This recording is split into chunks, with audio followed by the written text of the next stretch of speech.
안녕하십니까. 김경국TV 시작하겠습니다. 이재명의 항소심, 선거법 항소심 재판을 보면 참 진도가 더디게 나가는 것 같습니다. 그렇지만 꾸준하게 지금 진도는 나가고 있습니다. 23일 드디어 이재명의 선거법 위반 항소심을 변호할 국선 변호인이 선정됐습니다.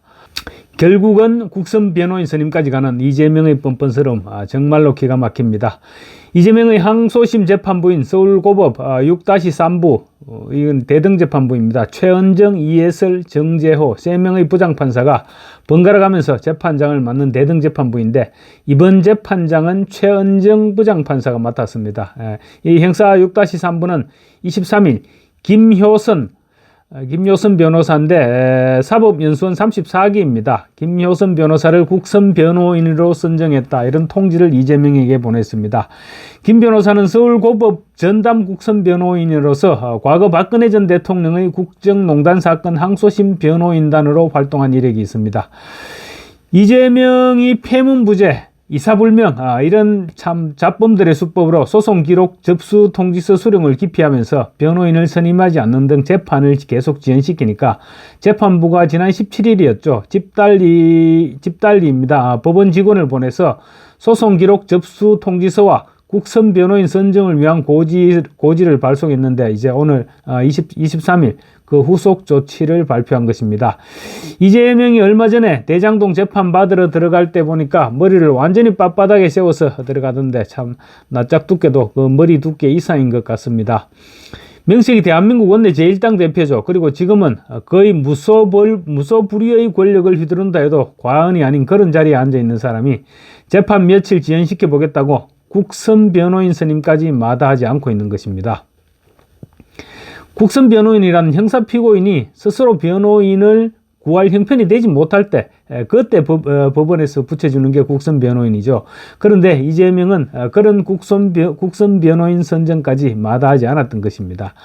아마 이제 항소 이유서 제출 기한까지 정해지는 만큼 국선 변호인은 이재명에게 더 이상 큰 의미는 없을 것 같습니다. 조만간 사선 변호인 선임계를 제출하지 않을까 생각됩니다. 시간을 이제 끌 만큼 끌었다 이거죠. 형사소송법에 따르면 피고인은 소송 기록 접수 통지서를 수령한 뒤 20일 이내에 항소 이유서를 제출해야 되는데 제출 마감 기한은 다음 달 7일까지입니다. 이재명이 사선 변호인 선임계를 제출하지 않는다면 국선 변호인이 이날까지 항소 이유서를 내야 되는데 아마 이재명 측에서 선임계를 내지는 않았지만 이미 선임된 사선 변호인들이 항소 이유서를 작성 중이지 않을까 생각됩니다. 국선 변호인까지 선임된 만큼 이재명은 더 이상 이제 변호인 문제로는 시간 끌기가 힘들어졌습니다. 따라서 내달 7일 이전에 항소 이유서 작성을 위한 사선 변호인 선임을 완료할 것으로 보입니다. 이재명이 사선 변호인 선임계를 제출하면 국선 변호인 선정은 취소됩니다. 만약에 내달 7일까지 혹시나 날짜 착오라든지 이런 것 때문에 내달 7일까지 항소 이유서를 제출하지 않으면 재판을 포기한 것으로 간주돼서 재판이 끝나는데 그럴 일은 없겠죠. 재판부는 통상 항소 이유서가 제출된 후 재판 기일을 잡기 때문에 이재명의 공직선거법 위반 항소심 재판은 빨라야 내년 1월 중순 이후 열릴 그럴 전망입니다. 그렇지만 어차피 연말에는 2주 정도 재판 휴정기이기 때문에 이재명은 항소 이유서 제출 기한 20일은 재판 지연에 크게 도움이 되지 않았다 이렇게 봐도 될 것 같습니다. 이재명의 선거법 항소심 재판장인 최은정 부장판사는 하늘이 무너져도 3개월 안에 2심을 선고하겠다 이렇게 강조해왔다고 합니다. 더 이상 이재명의 변호인 선임을 기다리지 않고 국선 변호인을 선정했다기보다는 순서대로 하는 거니까 특별히 고르고 그런 일은 없이 차례가 온 국선 변호인을 선정했을 것입니다. 어쨌든 간에 더 이상 기다리지 않고 국선 변호인을 선정한 것을 보면 이재명의 재판 지연 작전에 쉽게 흔들리지는 않을 것으로 보입니다. 이제 이재명이 남은 재판 지연은 재판부 기피 신청, 그리고 위헌 법률 심판 청구, 무더기 정인 신청 이런 부분들이 남은 것으로 보이는데 재판부 기피 신청은 특별한 사유가 없으니까 기각하면 되고 또 선거법상 허위사실 유포죄에 대한 위헌 법률 심판 청구 역시 이미 3년 전에 헌법재판소에서 기각했던 만큼 역시 재판부 직권으로 기각시켜버리면 됩니다.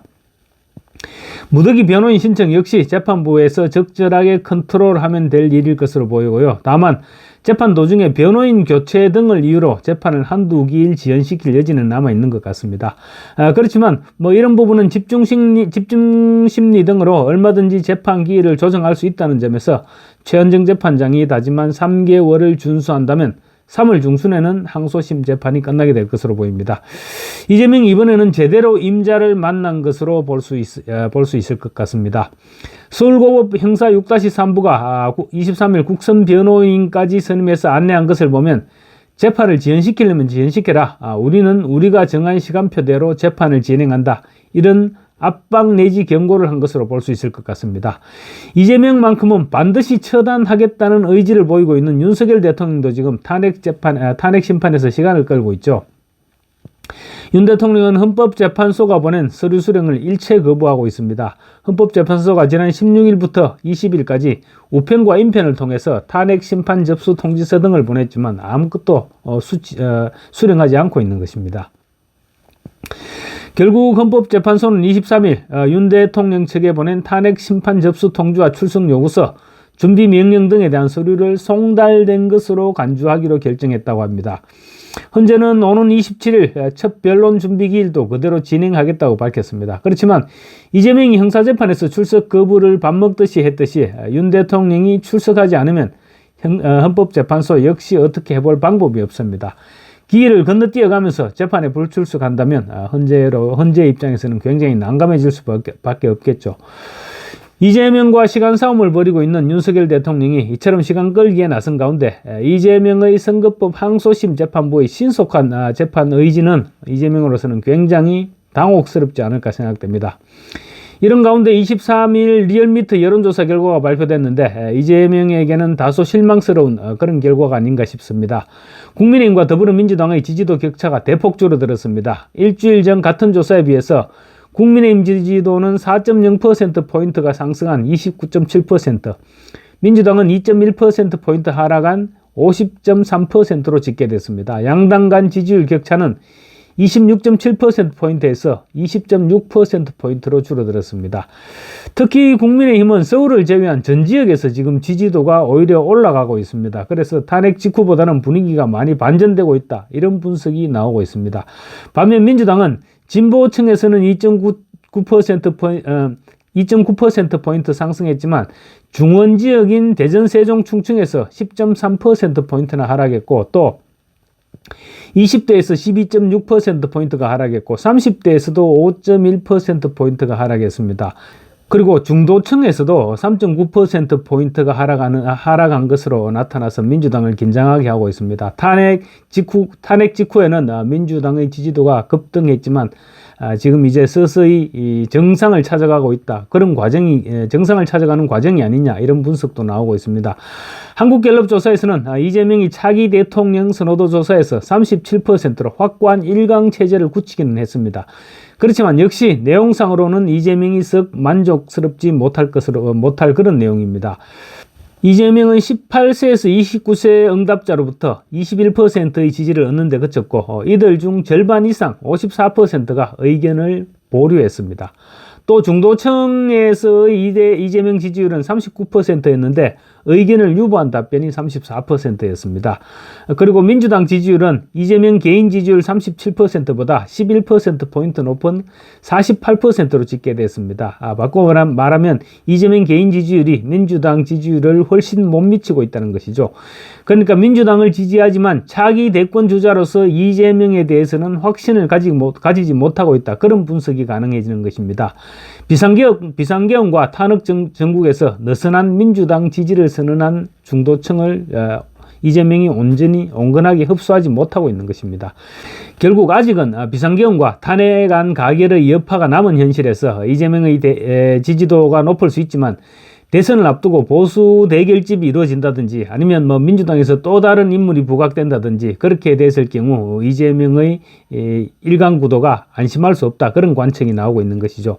특히 이재명이 늦어도 3월로 예상되는 선거법 위반 혐의 항소심에서 1심과 마찬가지로 징역 1년에 집행유예 2년 뭐 이런 형을 선고받게 된다면 지지율이 아마도 급락하게 될 것입니다. 급락하게 될 것이고 당내에서도 경쟁자들이 부각하기 시작할 것이다. 이런 전망도 나오고 있습니다. 이재명이 최근 정치권에서 위세를 떨치고 또 지지율이 고공행진을 거듭하고 있음에도 안심하지 못하는 배경입니다. 그리고 이재명 1강 체제는 언제든지 뒤집힐 수 있다는 전망이 나오는 배경이기도 합니다. 이재명이 지금 겉으로는 화려하고 잘 나가는 것 같지만 속으로는 불안과 초조감으로 밤잠을 설치고 있을 것입니다. 이제 곧 두더지 잡기가 끝날 날도 멀지 않은 것 같습니다. 감사합니다.